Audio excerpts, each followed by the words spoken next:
LPU ప్లేస్మెంట్ల రికార్డులు సృష్టిస్తోంది. Final year student 2.5 కోట్ల ప్యాకేజ్ పొందుతున్నారు. 1700 మందికి పైగా ఎల్పియు స్టూడెంట్స్ 10 లక్షల నుంచి 2.5 కోట్ల ప్యాకేజెస్ పొందారు.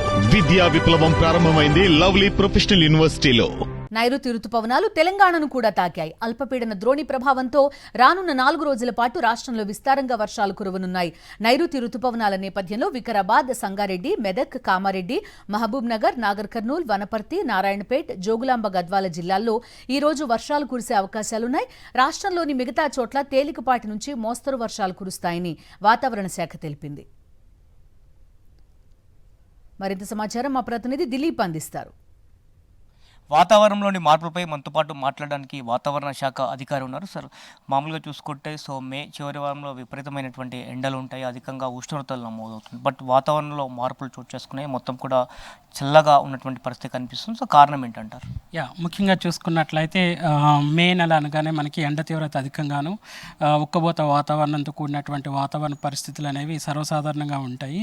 ప్రస్తుతం కనుక చూసుకున్నట్లయితే ఇటు మే మొదటి వారం నుంచే మనకి అటు ద్రోణులు కానీ లేదంటే వాతావరణంలో ఏర్పడినటువంటి ఉపరితల చక్రవాకాల వల్ల మనకి ఒక విధంగా చెప్పాలంటే ఈ మే నెల అంతా కూడా కొంచెం పగటిపూట ఉష్ణ తీవ్రత ఉన్నప్పటికీ కూడా సాయంత్రం అయ్యేసరికి మనకి చల్లటి వాతావరణం అనేది ఏర్పడడం, అట్లాగే పగటిపూట ఎండ వేయడం వల్ల స్థానికంగా ఏర్పడేటువంటి కుములోనింబస్ మేఘాల వల్ల కూడా మనకి వర్షపాతం అనేది నమోదవడం కూడా చూసాము.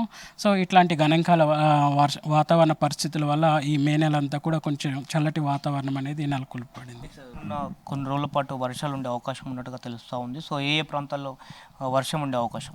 ముఖ్యంగా చూసుకున్నట్లయితే ఒక ఉపరితల ముఖ్యంగా ఒక అల్పపీడన ప్రాంతం నుంచి ఒక ద్రోణి అనేది ఉత్తర తెలంగాణ వైపు కొదలాడటం వల్ల మనకి ముఖ్యంగా రానున్న 4-5 రోజులు కూడా కొన్ని జిల్లాల్లో భారీ వర్షాలు అనేవి నమోదవుతున్నాయి. ఇంకా కొన్ని జిల్లాల్లో తేలికపాటి నుంచి మోస్తారు వర్షాలు అనేవి కొనసాగే అవకాశం అయితే కనిపిస్తుంది. ముఖ్యంగా ఈరోజు కనుక చూసుకున్నట్లయితే ఇటు పశ్చిమ భాగాల్లో ఉన్నటువంటి తెలంగాణ భాగాల్లో ఉన్నటువంటి కామారెడ్డి, అలాగే చూసుకున్నట్లయితే మెదక్, సంగారెడ్డి, వికారాబాద్, మహబూబ్ నగర్, నాగర్ కర్నూల్, వనపర్తి, జోగులాంబ, గద్వాల్, నారాయణపేట్ ఈ యొక్క జిల్లాలకు భారీ వర్షాలు నమోదయ్యే అవకాశాలు అయితే కనిపిస్తున్నాయి. మిగిలిన జిల్లాలకు కనుక చూసుకున్నట్లయితే తేలికపాటి నుంచి మోస్తారు వర్షాలు వచ్చే అవకాశం అయితే కనిపిస్తుంది. రేపు కూడా చూసుకున్నట్లయితే ఇటు ఉత్తర తెలంగాణలో భారీ వర్షాలు అనేవి నమోదయ్యే అవకాశం అయితే కనిపిస్తుంది.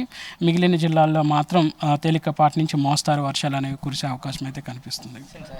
రైతులు కానీ అలాగే ఎలా అలర్ట్ ఉండాలంటారు? ముఖ్యంగా ఈ యొక్క మే నెలగానే మనకి పంట చేతికి వస్తుంది కాబట్టి కోసిన పంటని మాత్రం సురక్షిత ప్రాంతాలకు మాత్రం తరలించుకోవాలి. ముఖ్యంగా పళ్ళ సీజన్ కూడా ఉంది కాబట్టి ముఖ్యంగా ఈ పళ్ళ తోటలు ఇవన్నీ నష్టం అనేది జరుగుతూ ఉంటుంది.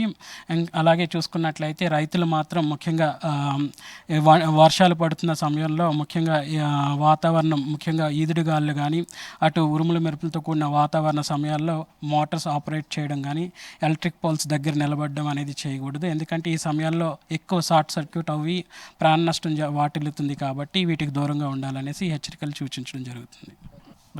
నైట్తో కరెస్పాండెంట్ దిలీప్, సాక్షి న్యూస్, హైదరాబాద్.